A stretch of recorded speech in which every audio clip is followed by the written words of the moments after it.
that we're at war. I want to speak about the image of our people.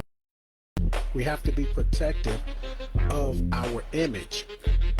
Our ancestors, they were oppressed, and we are oppressed today. Hey everybody, how y'all doing tonight?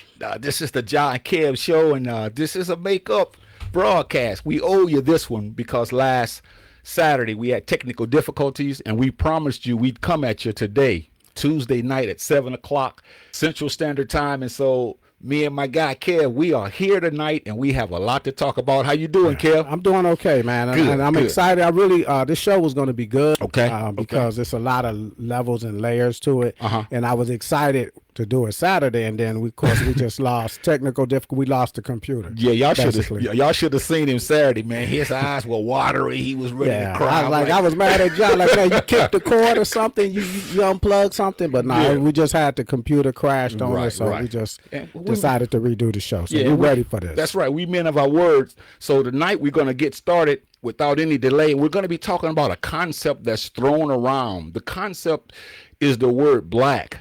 We're going to be looking at a lot of the implications when we talk about the word black, because I don't think we've gone far enough with that word when it comes to those of us who live in America who are considered as African Americans. I know you want to talk about some Pan-African nationalism mindsets, and we can delve into that as well. But let's talk about that word black, because I don't think that word has been defined enough. And then we haven't had scholars who said, let's look at it and let's see if it's just used generally, or are we a people, no matter where we come from, if we look alike, are we actually black people, without looking at our social history, without looking at our context, without looking at a lot of ramifications. So we said there's a major confusion with this word, Kev. There's a major confusion, and it's a worldwide confusion. Okay. And so we want to look at this word and what the confusion is all about, you know. Okay, so what type of confusion do you see with it? I see that when we say I'm black, if we are an African American, I don't see that addressing some of the needs and the social issues that we have. Because if a person is from the Caribbean islands, so if a person is from Jamaica, if a person is from Africa, we lump everybody into that same bag. But yet at the same time, it doesn't address our issues here as a people, as African Americans. And I think oftentimes, because we don't look at that word and dissect it like you and I are going to do it, it leads to confusion. Because now, just because a person looks like us, we feel though we have the same social setting, we feel like we have the same history, and we really don't. We don't. Okay, and that's kind of interesting to me, because I hear a lot of people say from the motherland that they don't see the race, the construct of race, like we see it over here. But a lot of the people here, the blacks over here, that's Afrocentric, they think of everything happening as in race, as in the African continent, as a racial construct, but they don't see it as that, or they say they don't. Right. When we look back at our history, as African Americans, we see everything as, the invaders and these people, and it was us and them, but they don't see it like that. No. So historically, I don't think they saw it like that, and I think it's confusing when we try to have this pro-black conversation. Afrocentricity is one thing, but pro-black, right, that's what we're tackling. And sometimes the lines get mixed because you have the Afrocentric mindset, which is interesting because you have a school with Afrocentric. Yes, sir. Based on being Afrocentric. And the blackness part of it, because you're talking about us connecting over there as in a historical context.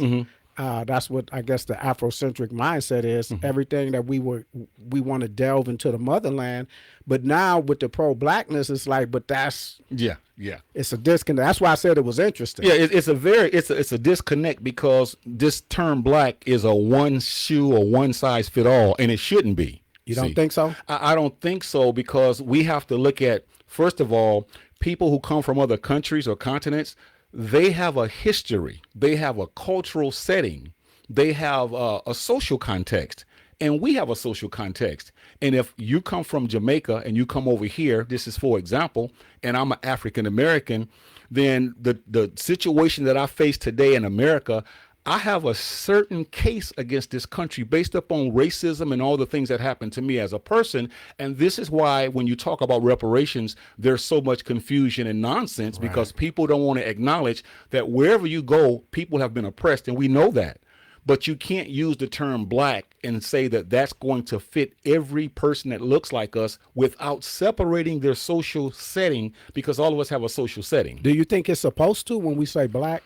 Because if I look at the Pan-African, like I said, I wanted to discuss the Pan-Africanism and what Garvey's idea of Pan-Africanism is. Everyone that was from the motherland, you can identify us because that's how they identified us.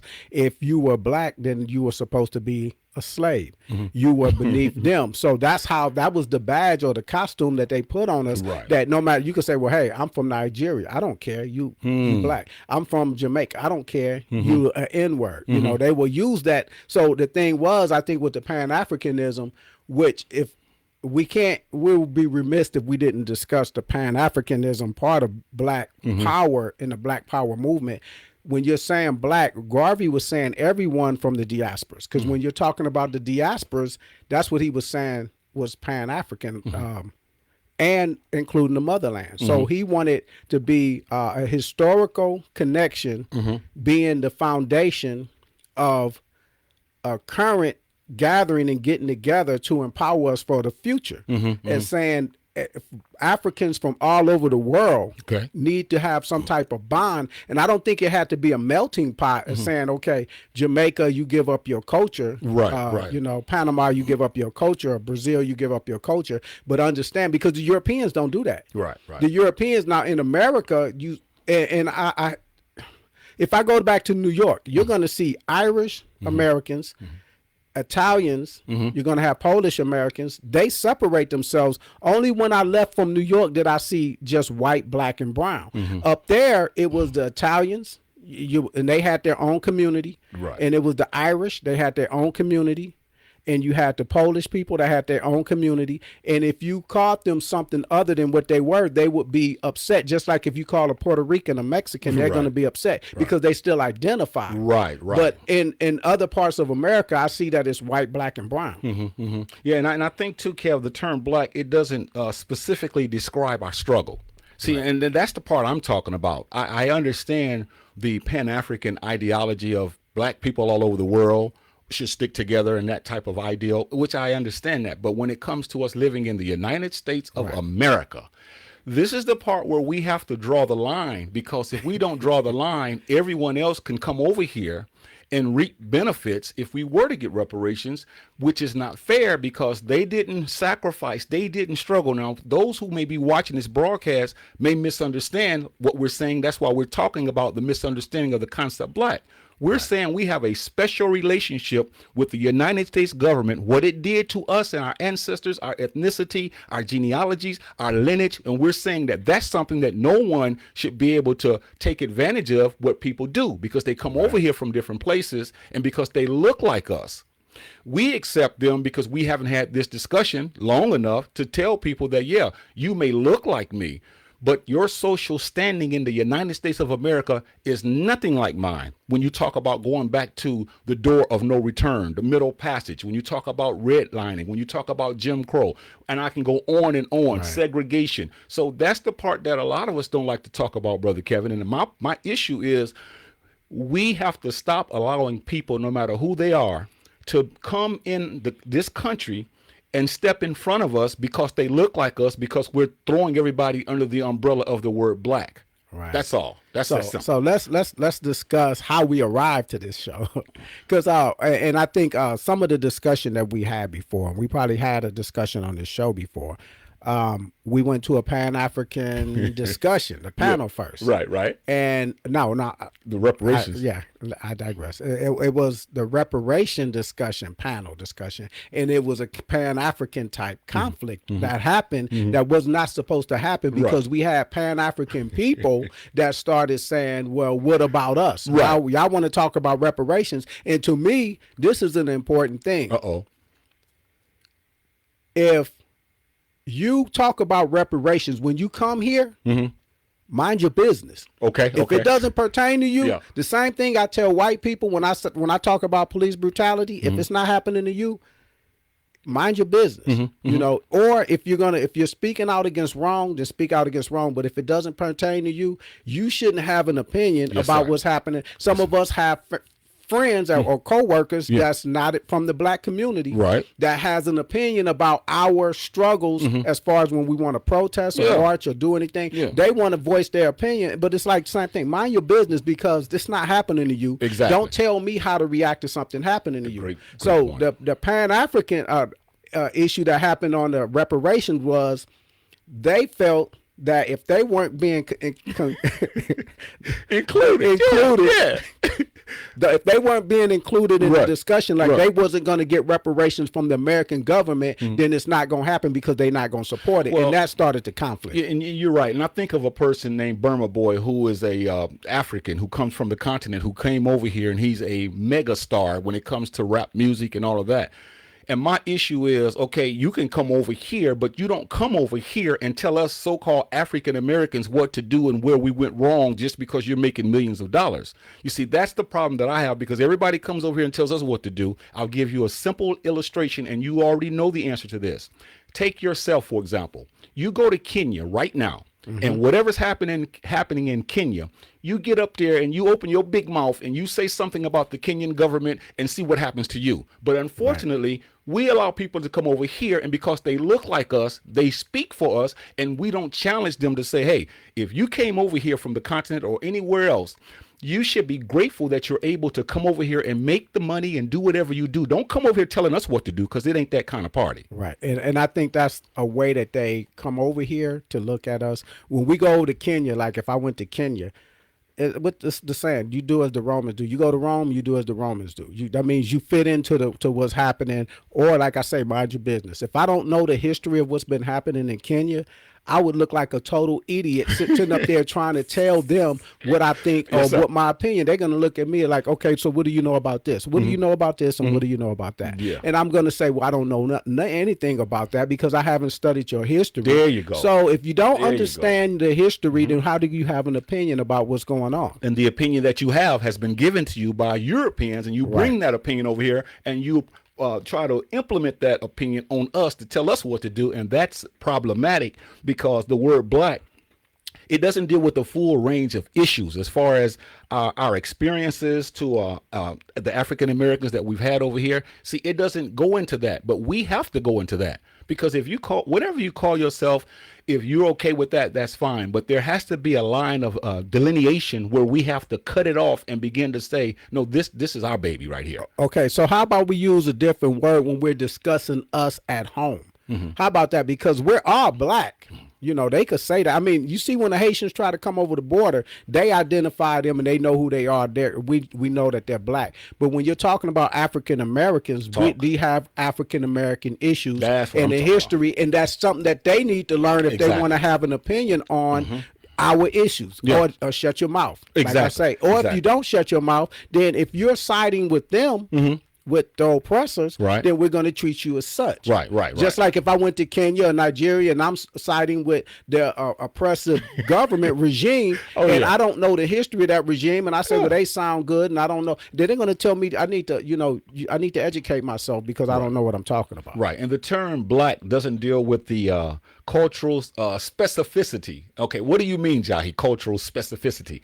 All I'm saying is the term black, it sweeps a broad range of people who look alike pigmentation wise, but it doesn't talk about the experiences that a group of people had in the United States of America that we have to own up to, and also be beneficiaries for anything positive that happens because of what happened in the Middle Passage till we got here, and slavery and Jim Crow and redlining and miseducation, and it goes on and on and on. So this is why people who come over here, and I agree with you, I concur with you, people that come over here from different countries and continents that look like us, they should not come over here with this pious attitude as if, you know, we owe them, or they're going to tell us where we went wrong. Because you told me this, and I'm going to say it because we think it oftentimes. When they come over here, you always said there's a question that you ask people. You ask them, and not like a European, you ask them, you say, well, if this place, and we're all not as much you're saying we're shaped up to be, why did you come over here? That's the question you got to answer. Why did you come over here? You came over here because you saw this as a land of freedom and opportunity. And you did. These doctors that come over here that look like us, we should be working on other people, but yet these Indians that look like us, the Asians, these other Africans, they come over here and get these great jobs, and then they turn their nose up at us, and we're so silly, many of us, because they look like us, we say, that's a black man. Right. Well, see, the problem gonna be what they're gonna find out is they're gonna be treated by like a black man when they get pulled over. That's going and I think what happens, many people that come, they're immigrants. They have an immigrant mentality, and what the immigrant mentality is, no matter whether it's an Arab, an Asian, African, many times they are not coming over here to bond with us. They're coming over here to make a living. And what they do, they see us as a problem because I don't want to be associated with you because of the way who I'm going to learn from. They don't treat you how I want to be treated. Exactly. I want to be different. I want to, and there's something similar. I thought about this. Gandhi.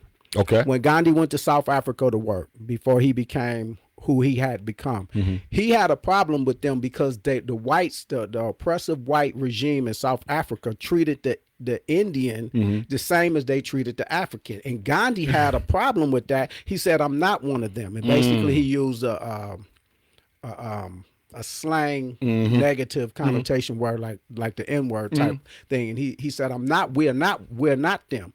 Basically, he was acting like they're better than them. But here you are, you're coming over there to their land, and they are being oppressed, and now you're putting yourself above them. And that's the same thing that happens when the Africans that look like us, they don't bond with us on blackness. They come here and then they act like they're And then when a police officer or someone puts a stick upside their head, then you want to turn back and say that the black man is being oppressed. Well, oppression is all over the world. But what I'm trying to drive home today, and I hope I'm being plain, I hope I'm being practical, I hope I'm being pragmatic, I hope I'm being simple, because I'm going to stay on this horse, Kev. No matter what you say tonight, no matter what you do, I'm not getting off this horse, because the horse I'm on is talking about a historical context. What do you mean by that?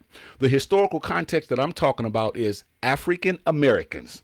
We have a distinct history, particularly related to the United States of America. When we talk about slavery, when we talk about Jim Crow, I want to be redundant. When we talk about redlining, when we talk about the civil rights, when we talk about all of the people that died, that were hung, that were drugged, that bled, all those who were pillaged and plundered, all those people that stood up for us in the face of oppression at a highest level for more than 400 years, I'll be damned if I'm going to sit back and let somebody else come over here, Johnny come lately, and jump in front of me and act like you have the same social history that we do, because we don't have the same social history as you have. And I'm okay with that, because if I go somewhere, I'm not going to be in the forefront telling other people what to do. But because a lot of us are hurt, we want people to love us. We want black people that look like us. We want to include everybody in our struggle, and it's just not like that, man. And this is a hard lesson, a hard subject. But the reality is, look at your mother, my mother, your grandmother, my grandmother, your grandfather, my grandfather, your father, my father.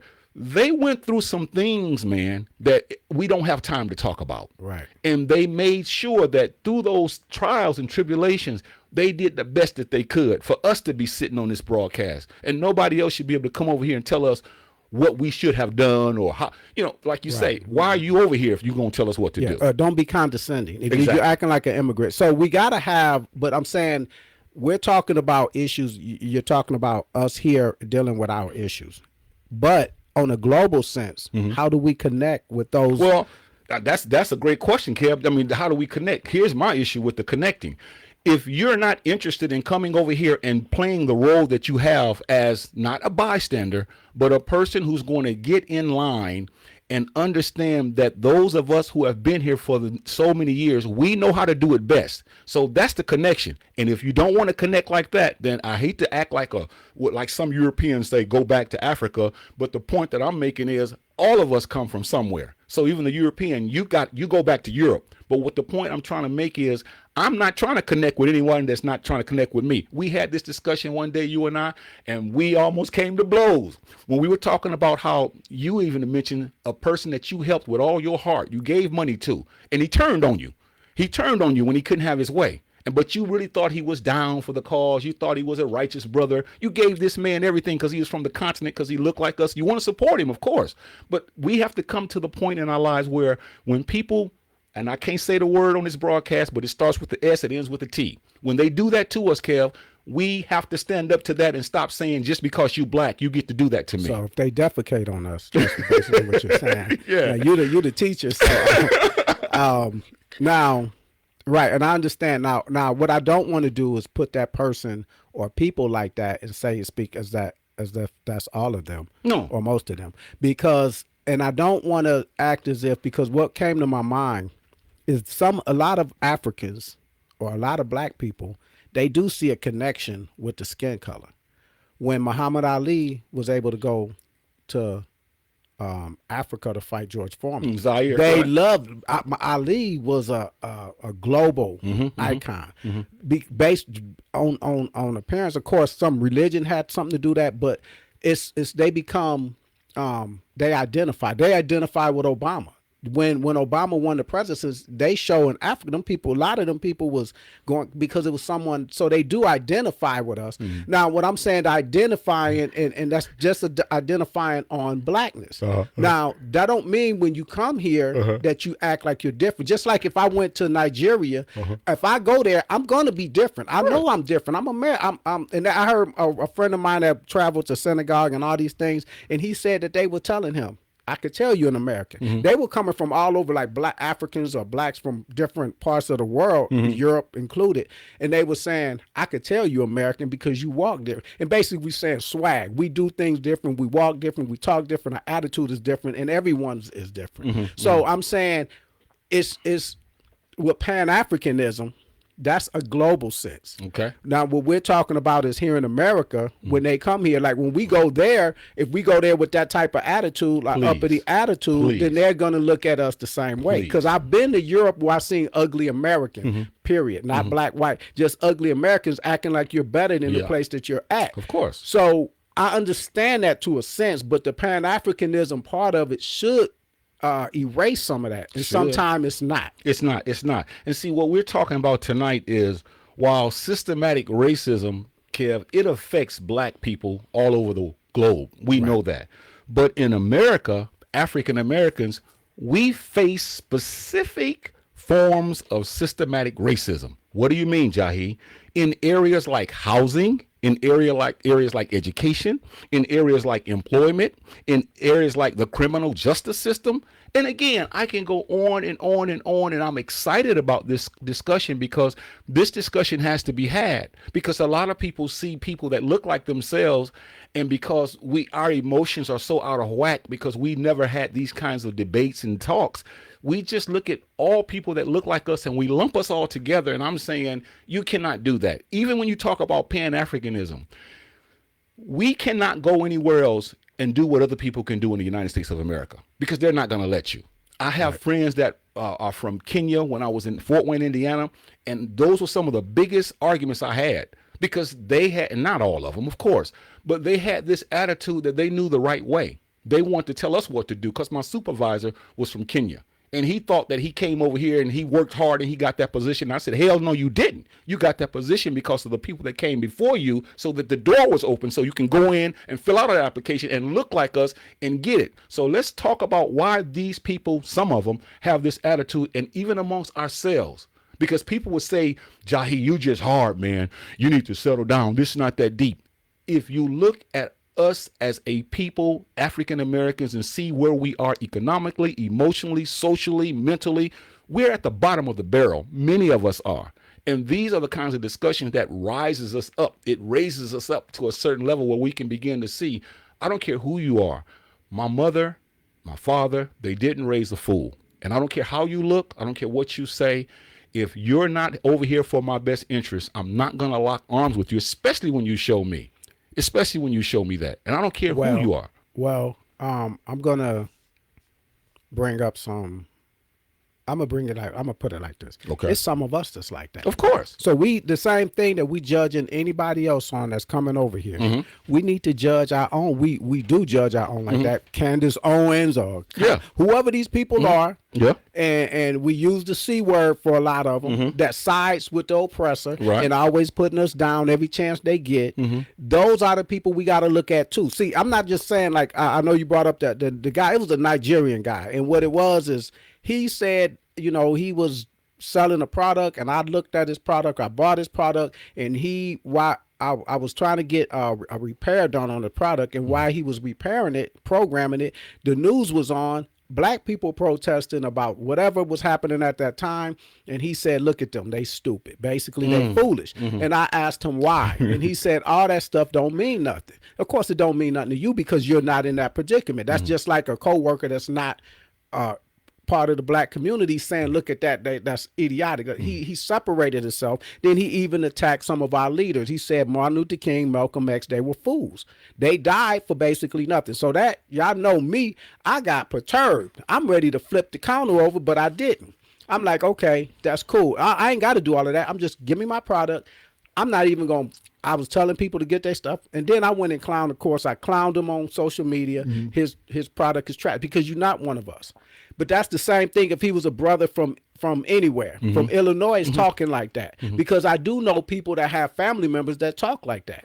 We have celebrities that talk like that. They side with the Trumps and we have people that do. So, I mean, what I'm saying is just because you black don't mean that we got to accept you. We got to put you, and I don't care if you're from America or from anywhere else. Right. That's true. And see, the thing that we don't really like to look at, which is affecting us as we speak, is the socioeconomic issues. We got to look at that as well. See, we got to sweep this thing all across the board because many African Americans, we still encounter so many socioeconomical challenges that other people don't have to deal with, such as wealth disparities. You know, when it comes to the people that live in the United States of America, there's something wrong with this. When you look at Asians and Europeans and Africans from the continent and Hispanics, all of them, when you add their wealth together, they have more than the 60 million, 45 million African Americans here. It shouldn't be that way because we were here first. We built this country. We never got paid. The highest form of wealth transfer, the highest form of people getting rich now is through what is called wealth transfer.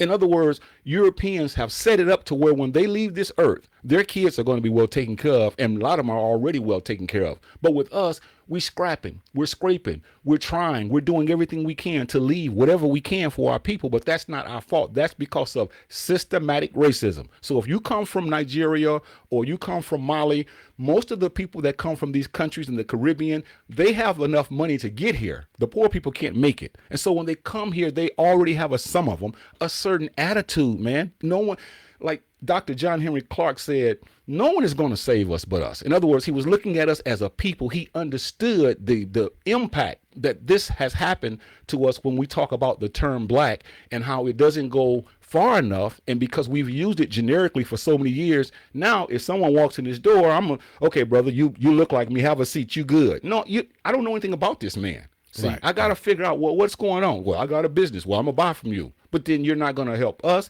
You're going to oppress us with that. But because you're black, you get to do me like that. Right. We got to stop that. I mean, and some of us do that. Now, what I was thinking about when you were talking about that, part of that problem with the money problem and people being on the higher rung, Malcolm X said something. He said the immigrants are come here and they put their nickels and dimes together and they build with each other.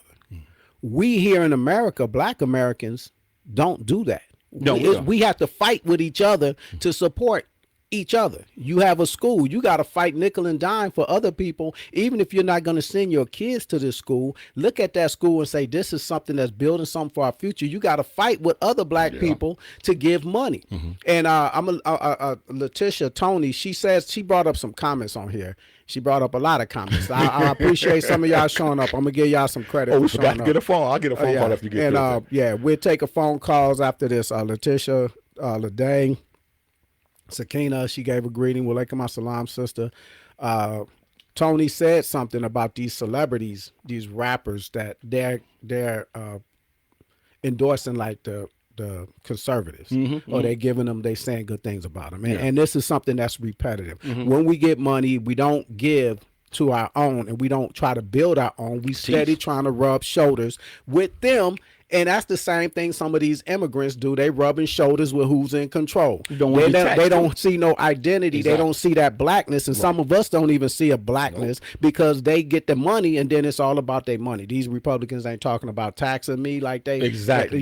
So that's a problem too. So part of us being on that wrong, that economic issue is some of our own doing, because like what I was getting at, what Malcolm X said, they pool their money together. They pool it, and they patronize their own shops. We don't patronize our own shops. We try to get away, and we find any problem we can with another person that look like us. That means well, we'll find a problem. They ran out of ketchup. Oh, they ran out of it. And they allow somebody else. We spoke on this before. They allow somebody else to do the same thing that don't look like us, but they keep going back. Well, what about the other part too, with the hair, the nails? These Asians come over here and we support them, but we won't support anyone else. Right. We love, and they treat us like crap. These Chinese places, you go in there, supply stores and all this. So yeah, it is our own doing. But the system in which we live in for 400 plus years, they've had such of a head start that even if we did everything that we're supposed to do, in other words, wealth is calcified now. No one is going to be. Now, there are some people, what the trick is, they use so many of us like basketball players, entertainers, and they put them on TV. And it's only about 1,000 when you add the football, basketball, baseball players and boxers. And then they show these people to the world, and everybody looks at them and says, what's wrong with y'all, Jah and Kev? Look at these people. Look at LeBron. Look at Steph. Look at all these black people that's playing. Some of us do that. Some of those that make it, they say, well, I'm not using racism as a crime. I heard, now I can name the celebrities that said things like that.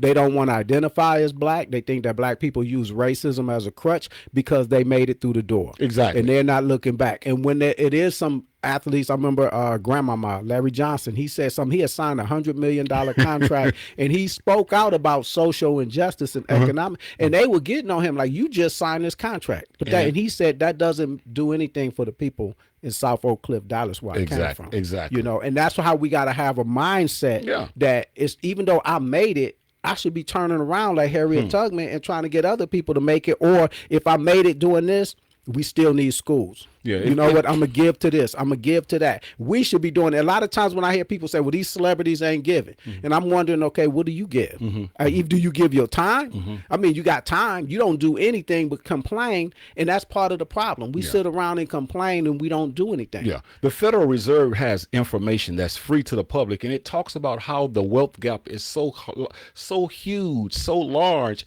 And a lot of that is because of what has happened to us since we've been here. We're the poorest, and we're not only the poorest, we're the most miseducated, we're the sickest. We can go on and on. I'm talking about health-wise, but I know you're reading comments, so I'll let you finish. No, go ahead. But we're talking about this is a cultural contribution when we talk about African Americans. You see, we can't just gloss over the fact that African Americans, we have made contributions to this American culture. But unfortunately, when you talk about black, that sometimes doesn't give us all of the social details that we actually need. And this is why it's difficult to have this discussion, because a lot of us haven't heard this before, because they thought that the term black, it meant that everybody that looks alike are the same. And it's not the same. It never will be the same. If you don't believe me, go over to Haiti and tell me what you think. If you try to go over there and run something and see, won't you get your... Yeah. I got him jumping out of character, jumping into character. Okay. So I want to play a video, an audio video that's covering some of the things that you're talking about. Okay. And some of the things that some of us have said on here, I was going to read some of the comments. Like Tony said, we're African Americans and we're not black. Now, I don't know if I agree with that, because African American, that's just like me saying I'm a New Yorker, but I'm not an American. I'm a Texan and I'm not an American. Yes, you are. And in the global sense, we're black because, like you were saying, we don't have the wealth, the Federal Reserve statistics and all that. But the place where most of the wealth of these people that do have the wealth is coming from is from Africa. So if we had a strong Pan-African connection, we would have wealth And this is what Garvey was seeing in the future. They're raping us of resources. They had to what was that 1885 the Berlin Conference, where Europe got together and said, this is how we're gonna carve up Africa. We're not gonna fight with each other. You can have this, I'm gonna take this, and they got all the resources and they colonized Africa and they built their wealth off of Africa. And if we were a one people like Garvey, the Pan-African futuristic thing that he projected, that we would be the ones that's getting the resources. When you talk about the nail shops or the hair supply shops that the Asians got cornered in most cities, they have a place back home that could help them. They're getting it from them. We're trying to get it from them. So they're cornering the market. We can't compete with them price-wise, but it shouldn't even have to matter price-wise because we should do it off of our blackness. Well, see, I agree with Tony. Tony, the person that commented, said that they're African American, they're not black. I agree with them 100%. Now, I do also say, if I say I'm black, I just have to explain or articulate that, because that's where the confusion comes in at, and that's what we're talking about now. If a person says they're black, we understand that they're talking about maybe pigmentation all over the globe. People look alike, so we're classified as black. But my whole pet peeve tonight is we are African Americans living in America. We work in America. We sleep in America. And that doesn't mean that I'm so in love with America that I'm supporting everything that has happened to us. This is our context. No one denies their culture. No one denies their context, but many of us.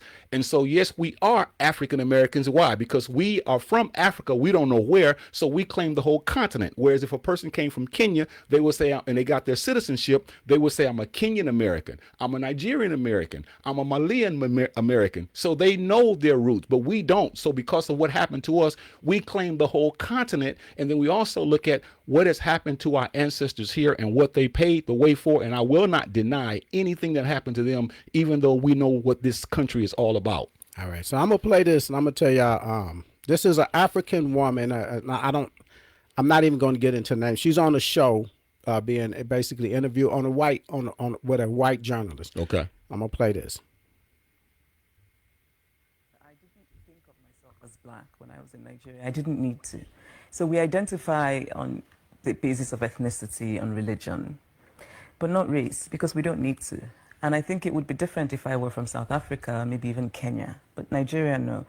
And when I went to the US, it was a very strange thing, because it's one thing to know intellectually that there's race in America, and I had seen roots and that sort of thing, but it's quite another to sit in a class and the professor comes in and he has a pile of papers. It's the first essay we've written for the class. And he says, this is the best essay and I want to know who wrote it. And he calls my name. And I raised my hand and on his face I saw surprise.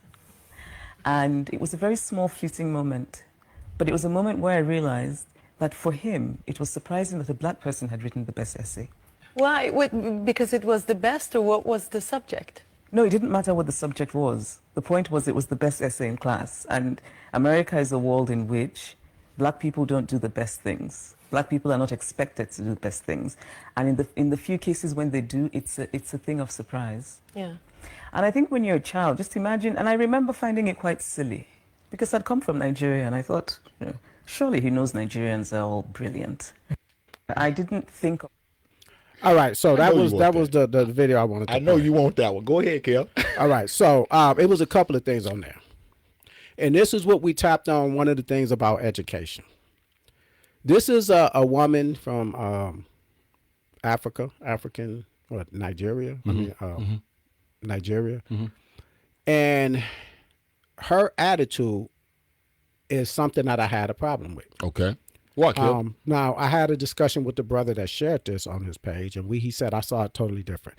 Now, the first thing that happened, she was talking about, well, I'm going to say this. When she said excellence is not expected from black people. Now, she did cover the race thing. She said that they don't see race like they do here in America. Okay. They don't need to. When you're in Africa and your African authorities, I mean, and if you think about it, if your country is being ran by the people that look like you, you're not going to see race. In China, they're not going to see a racial issue because everyone that is that's in power is them. So it's no oppression based on race. So I understand that. That's fine. And she said the way that they see it here in America. But what she said was nothing is expected from black people. That it was an issue, the issue that the instructor professor had is seeing the surprise of excellence by a black person, identifying her as black. And she said, because that is not expected from, and that is a damn lie. Yeah. You are in this university because of black Come on, Kev. excellence. That's right. You are in that university man. being taught by a white professor because of these people that's on this wall and many more. Talk to me. The only reason because they wasn't accepting us Yes, sir. in their universities. Yes, sir. We had to fight hand and foot for that. You know, tooth and nail. Yeah. For every inch that we got and every inch that we continue to get. So the very reason that you're able to come to this country and not get your ass kicked on the way to school, get rocks thrown at you, is because we open those doors for you. That's exactly First of all. There you go, Kev. That's exactly what I'm talking about. That mindset is pervasive. It's ignorance, and it's very pervasive. And we do, whether she meant it one way or not, we're talking about a threat. That's a threat, that mindset. And it puts us down, and it sarcastically does it. But because people see her on TV, they look at her and say, look at that black woman. But what does she stand for? What is her mindset? What is her psychology? With her mindset, the problem with her mindset is she's speaking out of ignorance. They know our excellence because most of America and the inventions that they got, they know they got from us while we was in bondage under the worst conditions. Yes, sir. If you were that over there, then we should, I bet you using a light bulb in Nigeria or Senegal or any place else. I bet they're using light bulbs. And we invented that here. A black person invented the light bulb here. I bet you are using on your highways or your streets, I bet you using some type of traffic light or sign, but a black person designed that here, going under the bondage in terrorist activity in this country. So when you're saying that they don't, excellent is not expected, that's because you are speaking in ignorance, because they know our excellence, so they continue to try to hold us down. I'm going back to your interrogative when I first started talking, and that is this: why are you over here? If it's that way, why don't you go where you came from? Now, I'm not telling you to go, but I'm saying you came over here for a reason. What did she say about Nigeria? And this was part of my. She say she felt as everyone knows that Nigerians are brilliant. If that is the case, then why do you have to leave your homeland to come thousands of miles to learn at the foot of some white man that's petting you on the head for writing a good essay? Because you should be getting the best education from the best educated people. Now, one more thing I'm gonna put on this about the motherland. Okay, it has the most diverse gene pool in the world. The smartest people in the world you're gonna find in Africa. The dumbest people in the world you're going to find in Africa. The tallest people in the world and the shortest people. We have the most diverse gene pool coming out of the motherland. So I expect some, but I'm saying for her, if you're going to come here, if I'm going to go to Jamaican, if I'm going there, I need to learn something about Jamaica. You need you need to learn humility. Because you don't go to nobody's house. I don't come over to your house and go in your refrigerator and not ask you, take my shoes off, even though you probably wouldn't mind. But there's a decorum, there's respect. So you respect our house. And I'm not going to sit here and let anybody, I don't care where you come from, come over here and belittle us, talk about our sisters because they got weave, talk about our sisters because they do this, talk about the brothers because of this, and that, and the other, but yet you came over here. And it's happening in your land. It's happening because, and when we had the discussion, the reparation discussion, we had people that came out, we didn't know they were nationalists or whatever you want to call them. We didn't know that some of them were what's the word I'm looking for? They wasn't. They were basically, they came over here. They wasn't part of the slavery. Oh yeah. They came from another country, whether they were 2 or 3 generations. Yeah. And they even made a comment. Yeah. I hate to say it. Yeah. But the ones that come from another country over here, the black people that come from another country, they work harder. They do better than the black people that's here. And that is a lie, because you wouldn't even be here if the black people that have the excellence that didn't portray the excellence that they and the fortitude, the intestinal fortitude that they, and had their feces consolidated doing it, opening up roads for you to be here. You wouldn't even be here. That's right. So don't compare the people that's able. Like it's a brother that we all know this. When we go back to the hood and whatever, and they still same people doing the same thing. Right. Those people are not migrating and traveling Right. thousands of words, Right. thousands of miles around the world or to go someplace else, let alone another state. They stand right there in the hood.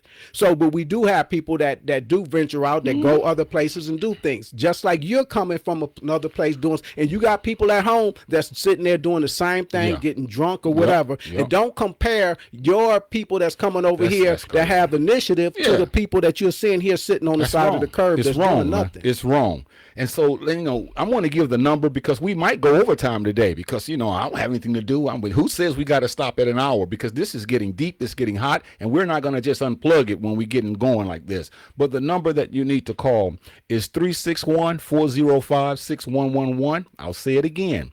361-405-6111. We would love to hear your comments. We would love to hear your questions. We would love to hear your answers to what we're talking about, because I'm thinking that most of us in this country, we haven't had this discussion long enough to now where when we hear this discussion, we look at you and I as the bad guys, but yet we are the good guys, just explaining to you to not let nobody take advantage of you because they look like you. And when you look at this whole thing about African Americans, look at our health disparities. You see, our health disparities and health issues are specific to African Americans. I can talk about how we have the higher rates of hypertension. We have the higher rates of diabetes. We have the higher rates of maternal mortality. We have the higher rates of incarceration. We have the higher rates of just about everything on the face of the globe. And how dare anyone come over here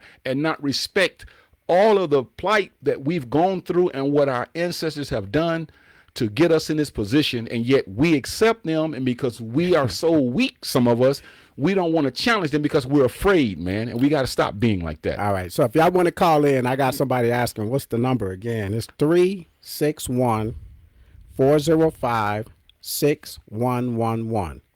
Again, that's 361-405-6111.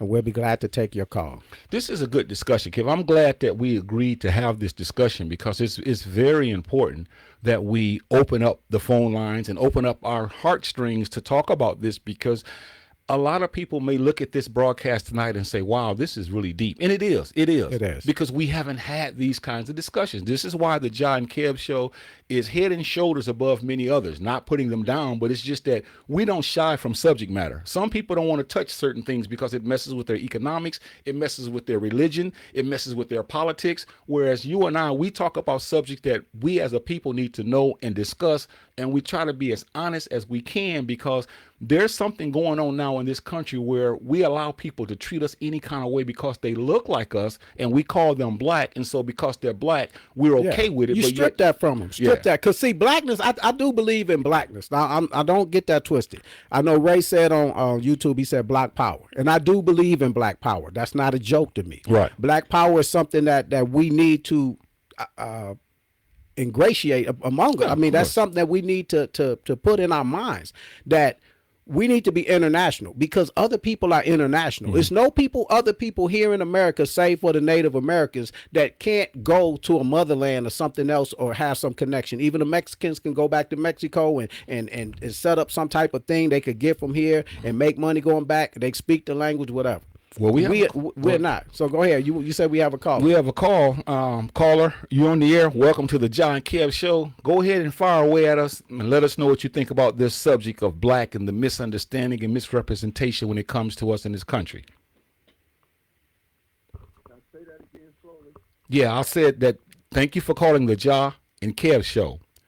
The comment or the question that you have, we want you to articulate that as it relates to the subject matter of the term, the word, the concept black, and how it's being used and how it's being misused, and how a lot of us as so-called African Americans don't even see the games that's played on us because people look like us.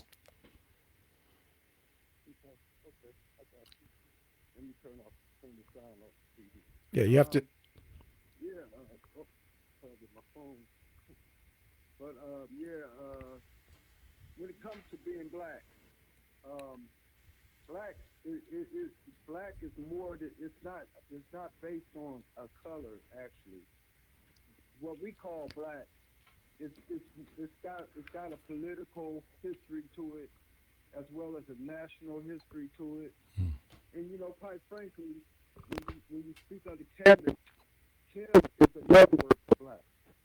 When you speak of the Kush is another word for black. And so and I get what you were saying about the people that sometimes come here and they look down on us. But the thing about that is, you got idiots over here doing the same thing to them, like the FBA, for example. Nasheed, I watch how he talked to the black people that are not from America with so much disrespect. And so, we got this thing going on black xenophobia. Now, I agree with you on one thing, Jahi, about, they come here, if you're not going to help give us leverage by pulling with us, stay in your lane, But at the same time, I'm gonna be honest with you. I have met an Ethiopian man that was like that. He kind of on the job, but he was just one more of the Uncle Tom. Yeah, he was just one more of that type of person that was in those positions. Like the overseers. They give the slave the whip and let him whip the slave. You know what I'm saying? That. You're going to have that. I call that postmaster syndrome, which means after the master syndrome. You know what I'm saying? But at the same time, black nationalism is very important. And it's something we have to obtain and sustain. It's like, I met many other Africans. I'm right here in Fort Wayne, where we from, in Fort Wayne. I met so many Africans I ain't never had a problem with. Even another Ethiopian. But that was the only African I really had a problem with. You know what I'm saying? And the thing is, I get what you, and another thing is, in every problem, there's a solution. And the solution is, if they come in here getting all the jobs, the white people jobs, it's time for black people to open up black businesses that's owned by black people that's set up and designed to support and accommodate black people and pay black people gainful employment. You know what I'm saying? With good quality business, that's competitive, good quality at a good price. You know what I'm saying? And then the black economically, black people are the largest consumer in this country. We can plug in. And then we're putting our money in something to set up and design to support and accommodate us. So when our young black and gifted come out of college or whatever, they got somewhere to apply their abilities that's going to benefit us as a race instead of benefiting this white society as a race. Because the problem with us, 98% of us working for them, we could talk about how black we want to, how black we want to be, or how unified we want to be. But it's really impossible to unify when you're depending on your adversaries for everything you need. How are you going to defeat an enemy you're dependent on? So we got to look at that and work on, if these foreigners come here and they want to hire these foreigners in these white-owned businesses, you know what I'm saying, instead of us, we should have businesses for us that we could secure and ensure that we got it. Because honestly, at the end of the day, us being the largest consumer, anything in this country that is a top item is being sold, most likely is coming from us. We're buying. All right. You know what I'm saying? And so it's like we got the plug-in. We got one of the most lucrative labor forces in the world in the black American. We are the largest consumer. We're one of the top consumers of the world, black Americans by itself as a country. And another thing, and we're not talking about the token rich black people either. We're talking about the poor and middle class black people are the largest consumers. We keeping everybody afloat. The middle class to the poor black people are. You know what I'm saying? And so we have the abilities to apply ourselves and get up out of this. But we're never going to get out of this depending on them. They Okay. can always play games. They can hire who they want. They can hire them, put them over us. They can pay them less sometimes, and they act up a little more because they ain't used to that less. You know what I'm saying? Okay. All right. It's like if you making $21 an hour and you get to $50 an hour, you think you're on a rise, and there are other people making $50 an hour looking at you like, Yeah. you know. Well, And so what I'm trying to explain is that I get what you're saying on one hand, but at the same time, yeah, if they ain't gonna pull with us, go get in your lane. Get in your Right. lane. Right. You keep your mouth shut. well, we You know what I'm saying? Don't worry about our struggle. If you ain't gonna struggle with us, Yeah. don't struggle against us. Well, we Because when you appreciate. struggle against us, it's a problem. Okay. You know But yeah, what I'm saying? we It's a appreciate the problem call, Ray. because- Yeah, we got other people that's trying to get in too, but you made a lot of great points, and then you also said a few things that, I mean, if you were here, we probably can go back and forth because we understand what you're really saying, and that is we need to pool our resources together to do the best that we can. But the only thing that I would probably push back on is oftentimes people call in or they make it seem like we're so rich. If you look at the information that the Federal Reserve has, many Europeans, they can call their uncles, aunts, mothers, brothers, cousins, say, let me borrow $50,000. I want to start a business. Most of us can't do that. If you can, I just want you to call somebody in your family right now and tell them to loan you $100,000 so you can start a business. And so what I'm saying is it's not as simple as we make it sound. Yes, we are consumers. Yes, we do things that we shouldn't do as a people, but it's not as easy as some of us make it sound, whereby all we have to do is, most black businesses don't have but 1 or 2 employees. A lot of white businesses have 500, 1,000. So, but I get what you're saying as far as working together. So that part I definitely appreciate. But thank you for the call, Ray. All right. Now I'm a all right. All right. Yeah. All right. I appreciate the call, brother. We have some people that disagree a lot with Tony said she was on mute and not able to speak. So what you're saying is irrelevant. And she's saying something is irrelevant. No, she said you don't get it. And all right, so And this is good dialogue. This is good dialogue. It So really what is. we want to have a conversation. We have a, we don't want to get into name calling or whatever, because people have their perspective. Right. Now the thing is, I'm gonna say this. Okay. And this is like Ray, and tell me this. Anybody out there that's talking about us not having anything, you got to start somewhere in the building something. We're never gonna have what they have because they have a head start on us that's unsurmountable. And I don't even care about what they have. I'm talking about what we have, because it's like Malcolm X said, it's immigrants that come here and they nickel the dime in their own pockets and stuff to build everything they have, and they may just have a community. Mm-hmm. But by them being able, like Ray was saying, to have their own shops, we had that at one time. Mm-hmm. As soon as they opened the doors of desegregation and allowed us, so we left out what we had and ran to theirs. Yeah, that's something that's in our mind. So I understand that, and I'm gonna ask you. It starts with banking, money. If you have a bank, see, we could talk about redlining and whatever, and redlining is something that when we go to get a loan, they won't give us loans. They won't do stuff like that to help us improve our community. Black banks will do that.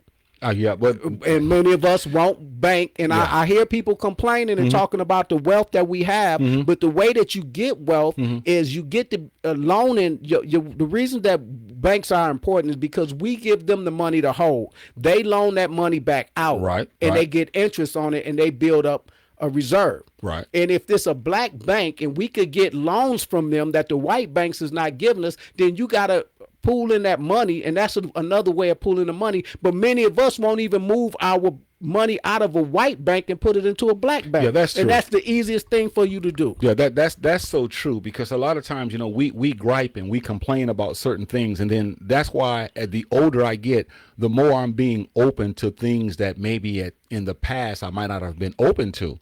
But you have to be open to progress. You have to be open to starting. We can always complain about what we don't have, and we don't have things. but we also have to look at what can we do to help our people in any way that we can. And that's one of the things that we can do. Now, we also know that some banks ain't going to loan you. They just like the Black Panther Party. They said, don't bring a bank over here if you're going to be the same way as European banks. Yeah, the same thing. Now, see, that's what I'm saying. You judge the book by don't judge it by the cover, but by the content. So it could be a black bank, but if you got a black bank, I bank with a black bank. Now, if you got bad credit, why would anybody do business with you if you got bad credit? But I'm saying the way that we build, you put money into these places so that they become bigger, so they don't have to pick and choose. I got you. You know, that's what I'm saying. So Tony, if you wanted to call back in, I don't know, you said you were muted, but call in if you want to call in. We gave you the number, but what's going to happen is it's going to go, we got to select you when you call. So you're not on there talking, you're not muted. We have to select you. You're going to hear a beep when you come on, and then you're able to talk. Yeah, the number is 361-405-6111. All of you who are watching this broadcast, you ought to start clapping. You ought to start jumping up and down, because this is called overtime. We were supposed to go an hour, but we're not stopping now because we're in the heat of a battle, a great discussion, a learning discussion, an educational discussion. So we're going to go a little bit longer until we need to stop. But right now, we're not going to shut her off. We want you to call in. We want you to talk about that concept, the term. Let's stick on the subject, the term black, and how that has not moved far enough. And also African Americans. What do you feel about the term black? What do you think? You know, these are the things that we want to discuss, because I think this is where it starts, you know. Okay. And one thing I do want to say about the video that y'all heard, or the audio that y'all heard, when I was talking about the African woman. And one thing she was talking about, like, black is not expected from black people. The excellence is not expected. He was shocked when he saw her paper. You're getting patted on the head by this white man, and you sit up here talking about how the excellence of black people is not something that's expected. From this one experience you're seeing. You look at Nigeria, the most educated group in America is the black woman per capita, whatever, rate, education rate. That's the black woman. You are an African woman that is considered a black woman. Back at your homeland, they are holding women down. Boys are educated way more than girls. So you got a problem in your homeland with women's liberation and education and stuff like that. You made it away from there to come over here to get educated. Then you're talking and looking down on as if our sisters here are not overachieving and doing excellent things. That's what I have a problem. I have a problem with that one woman in that conversation. I got you. I pick them out individually, just like with us. I pick you out individually. I go to a black-owned store, restaurant, and I talk to the manager sometimes. And if I see that you are not one of us, then I'm not going to go back. Oh, you That's mean, all what do it you mean is. not one of us? If they're not talking our language or they're not treating us properly? Like, you know, I just talk to them and I just start to see where their mind is at. You could talk to a black person to see where their mind is at. Sometimes they may open up about social issues or whatever, or what's happening in their community. I know a brother here, Chapman's Chicken. I talked to that brother. That brother is on point about giving stuff to the schools and wanting stuff in the community. And you could go and talk. Don't be scared to talk to these people. Ask them who owns this place. It's a barbecue place. Oh, but who owns this? Who's the owner? It's Sally. And I went to one place that used to be black owned, and the Asians bought it and kept the black person name on it and kept serving the barbecue like it was. Yeah, that's what they doing now. Even on social media, you see these dashikis and you see these pictures of people in black so-called African garb, and you see Africans and African Americans and dressed in it. But then when you order it and you research a little further, you find out that an Asian owns this. Right. Or whatever. And I'm not saying, I mean, whatever I'm saying is the pro-blackness is, I'm going to go with me first. I'm going to go with the African Americans first. That's right. And then I'm going to branch out to those that look like me, that are worthy of me branching out. Everybody else does it, so this is normal. This is why when you say that, a lot of people may scratch their heads because they don't understand. You know, like they'll say, well, why does he have to specify? Well, because that's what this world is all about. They look at you. That, you know, these people that are, these little kids that are 3 to 5 to 10 years old. Do you know there's a whole genre of people who sit around and study what they like, and they put these toys out so that when this so-called Christmas comes around, these kids bug their parents, and their parents end up buying these things. So, social engineering. Exactly. And this is what we're talking about now. We have to be wise in our spending. And I get what you're saying, but unfortunately, a lot of us, we just look at that word black, which I want to keep coming back to. We look at that word black and we just throw everybody in. Right. And this is what I want to say about black. And the Pan-Africanism is where I get the black from. And when you're talking pro-black. Black Power, the Black Panther Party was about Black Power. They wasn't just about Black Power in America, because it was the Aborigines in Australia had a sect of the Black Panther Party. It was people in England and in London that had a Black Panther Party group there, because it was bigger than just what's happening here. And if they just kept it in Oakland, then we wouldn't be talking about it all across America. Right. But they got professors and all these engineers and stuff, people of different levels of education, to say this is a movement I want to be part of, and they needed them in the group. Whether, I don't care where you were from, but I'm saying it doesn't mean just because we got other people involved that makes you more powerful. That's what I'm saying. Now, when I talk about Pan-Africanism and I'm talking about blackness, my thing with Pan-Africanism, you're gonna have diversity. You have to be tolerant of diversity. The Jamaicans is not gonna be the same as a Brazilian, and they shouldn't expect you to be, and the politics may not even be the same. So we can't worry about politics, as far as I'm concerned. We can't worry about religion when we're talking about Pan-African. Black people are some of the most diverse people in America, because we got Christians, we got Muslims, we got spiritualists, we got atheists, we got everybody, but then we're trying to do stuff together. So only way that's going to happen is if we put our differences to the side, don't count our differences in the movement, and don't argue, don't call somebody stupid because they're doing this, because just because you got a store. I had a family member tell me when they was growing up, the Nation of Islam, they used to have a fish truck, and they aunt say don't mess with them, don't mess. And it may be whatever reason, like they whatever you saying, because they not Christian, you saying they devil worshipers, which was far from the truth. But that's like, we are hindering each other.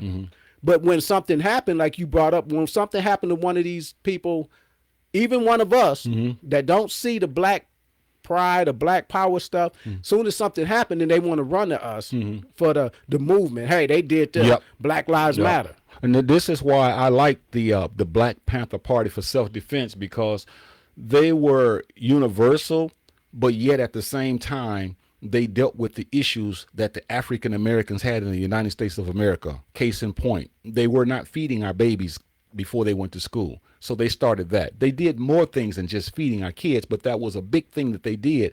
But they were against police brutality. And a lot of the things that happened during that time, and still today, it was against African Americans, because in the 1950s, the 1940s, the 1930s, most people of different ethnicities didn't want to come here. But once the civil rights movement moved out the way and opened the door, affirmative action and all of that, everybody flooded over here. And we've got to talk about that, because my thing is this: where were you when we were being treated like animals? Where were you? You didn't come over here. You didn't want to come over here. But as soon as all those brothers and sisters that were African Americans, when they laid down their lives, when they laid down everything and made it safe, then people want to fly over here and get these jobs and step in front of us because they look like us, and then look down on us. And that's my whole horse that I'm going to stay on tonight. Although I understand a lot of it is us. Yes, we get that. But a lot of it is not us. And a lot of the reasons we're in the condition we're in is because we don't see those people for who they are when they come over here and belittle us, but yet they look like us, and we love them because they look like us. And this shows how some of us have been so brainwashed into thinking that because you look like a person, that person has your best interest at heart. And this is one of the biggest issues that we have. And even Malcolm X, Martin Luther King, Elijah Muhammad, they all dealt with those kinds of people, and they're still here today, and they're not going anywhere. Yeah. And I'm gonna put my 2 cents on, as far as they get jobs ahead of us. If someone's offering them a job ahead of us, then they're supposed to take it. They're not supposed to not take it and say, well, that should be given to. I mean, because where we're at is we have an oppressor that treats immigrants better than they treat us. So if they're treating immigrants better than they treat us, that's putting something in that immigrant's mind that they are better than us then. They are above us, that you're not like them. I'm giving you something better because you fought harder, you did more, whatever. It's something in Rwanda, the Hutu and the Tutsis. They were African people, different tribes in the same place, and the Belgian government treated one better than the other based on their features and gave them the better jobs and the supervisor jobs. So when they pulled out, it was resentment in the clash. One felt they was better. One felt like they hated the other one because you treated us like garbage in front of this other person. So a cleansing went on, a war, basically a racial war, Genocide. a genocide Yes, sir. happened Yes, sir. between two African tribes, two black people, two black tribes that were together. This is what I'm talking about. Things in history help. We have to educate ourselves. Of course, if you of course. come over here to this country, before you talk down on us, educate yourself on the struggle. If they don't educate, it's not really their responsibility to be in another country and trying to learn, because we're not here learning about everything that happened in Senegal, right? We're not learning about what happened in Nigeria. But if I'm going to go over Of there, course you should do I your need to homework. learn Yes, sir. what's going on with the people. Or if I don't know, I need to keep my mouth shut. Now, they may treat me different and better, but I got to realize that just because they treating me better, who is they? If now in Senegal stuff, it's their own people. But I'm saying if I'm in another country when I got an oppressor treating me better than somebody else, I got to realize that that don't make me better than someone else. Right. That's conditions. And racism is the elephant in the room as well, because all the things we're talking about, and Kev and I know this, so it's not like we're not acknowledging it. It's just that we have had a history of oppression, and it's still going on now. And we can't act as if that oppression is gone because we're in the year 2024. Right. And so we got to address those racial issues that we continuously have to deal with. And a lot of times when we look at black and African American, yeah, they'll put a stick upside anybody's head that looks the same. But when you look at those persons and you separate those persons, you may find out that one person don't have that same history that the other person has. And yet, although we're all struggling with racism all over the world, when it comes to the United States of America, this has been bred in racism. It was born in racism, and racism was affected to the African American, not the Jew, not the Nigerian. Although when they come over here, they have to get dealt with. But we have to look at the context, and that's our context. And I'm not going to get off that context. And when you're saying racism, understand. People say, well, the Jewish people they wasn't subjected to racism. They were subjected to prejudiceness or bigotry. That's why I always tell people, you got to understand to distinguish between bigotry and racism. Because phenomenal. Racism, the systemic racism in this country, if it messes with our education, it messes with our religion, it messes yes, sir. Social engineering Yes, is sir. geared to make you feel inferior, and it dominates you in every way. Those other people were just hated because of what they are. That's bigotry. Yeah. That's all that is. So don't tell me that somebody else has been gone under racism in this country but us. Tell me even back in the 50s and 40s and the 30s and the 60s. And I keep going back there because I understand some of the sisters used to tell me they had this thing called the brown paper bag deal where if you were bright. But the thing of it is race invented that. Who told you that because your skin is a little bit lighter or a little bit darker?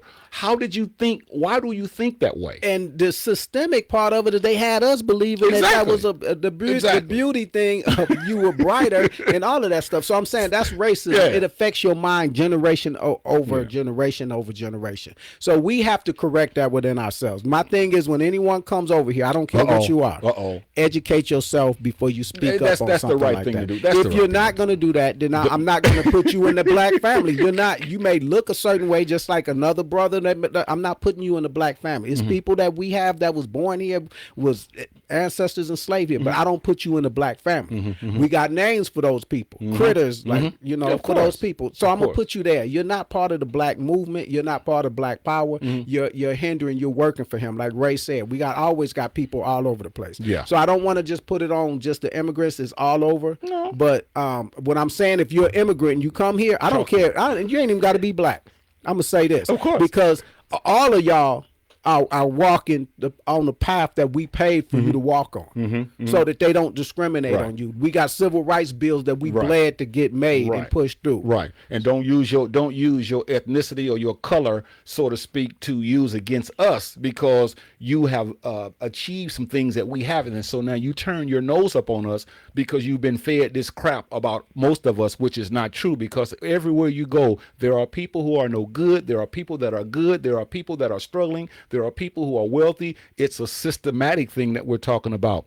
And I'm telling you today, I hope that those who have watched the Jah and Kev show, I hope that you were able to swim through all of this when it comes to the concept of the term black and the term African American, and that you will be able to realize that now when you use that term, sometimes you may have to go a little bit deeper. And when you talk about Pan-Africanism or nationalism, pro-black, all that, and it's fine. There are concepts, because we're not telling you that there's one word to use, but we are saying that if you use that concept, make sure if it's used on you that you know how it's being used on you, so that you're not being made a fool out of this just because you look a certain way. You don't just get in. You gotta show some show your resume. I gotta know what you made of. Exactly. You don't just get it on your way you look. Right. Blackness is not just a look. Right. All right.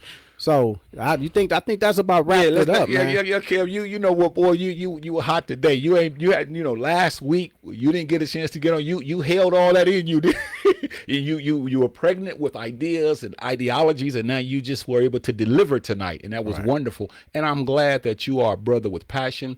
Oftentimes people watch broadcasts, and because we're passionate about our subjects, they misidentify that with hostility. Yeah, anger. Because we get we're excited, and we're some guys who are just loud sometimes, but we're passionate. But hopefully that you'll listen to the ideologies that we're talking about and see that they're practical and therefore you're good, so that you can become a better person. And I never want anyone to take advantage of you, regardless of how you look, especially if you look like us. Make sure that you know who you are, so that people won't run that game on you just because you both look alike, that they can treat you any old kind of way. And black is an attitude. Black is a mentality. Right. If you don't have the right attitude, you don't have the right mentality, then you're out of the club. There you go. All right. I appreciate y'all showing up this week. And we'll keep doing this. I appreciate everyone that participated. Peace.